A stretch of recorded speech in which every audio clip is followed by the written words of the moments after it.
আজকে আমরা চলে এসেছি তেঁতুলিয়া উপজেলার ডাকবাংলোতে, উদ্দেশ্য কাঞ্চনজঙ্ঘা দেখার জন্য। রাত্রি ৩টার সময় ঠাকুরগাঁও শহর থেকে রওনা দিয়ে পঞ্চগড় শহরের উপর দিয়ে আমরা পৌঁছে গেলাম তেঁতুলিয়ার সেই ডাকবাংলোতে। এসে দেখলাম আমাদের আগে আরো অনেক পর্যটক এখানে এসেছে। সবাই কিন্তু এই কাঞ্চনজঙ্ঘাকে দেখার জন্য এখানে অধীর আগ্রহ করে অপেক্ষা করে আছে। আমরা যখন পৌঁছাই তখন ভোর ৫টা বাজে। এই ৫টার আগে থেকেই পর্যটকগুলো এখানে চলে এসেছে এবং বেলা যত বাড়তে থাকে পর্যটকের আনাগোনা কিন্তু তত বাড়তে থাকে।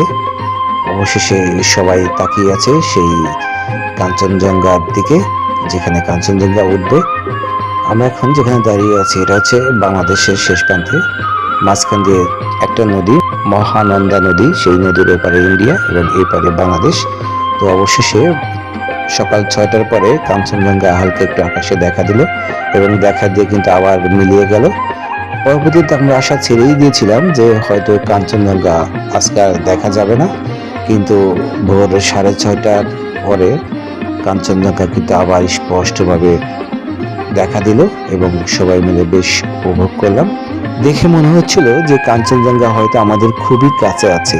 এভাবে প্রায় 1 ঘন্টার মতো সেই কাঞ্চনজঙ্ঘা স্পষ্টভাবে দেখা দিল। সবাই মিলে সুন্দরভাবে উপভোগ করলাম এবং বেলা বাড়ার সাথে সাথে সেই কাঞ্চনজঙ্ঘা কিন্তু আস্তে আস্তে অস্পষ্ট হতে থাকে এবং তারপর আমরা সেই ডাকবাংলার বিভিন্ন জায়গায় ঘুরে বেড়ালাম। এখানে দেখতে পাচ্ছেন অনেক দূর দূরান্ত থেকেও কিন্তু এখানে পর্যটকরা এসেছেন এবং সবার উদ্দেশ্য কিন্তু সেই কাঞ্চনজঙ্ঘাকে দেখার জন্য।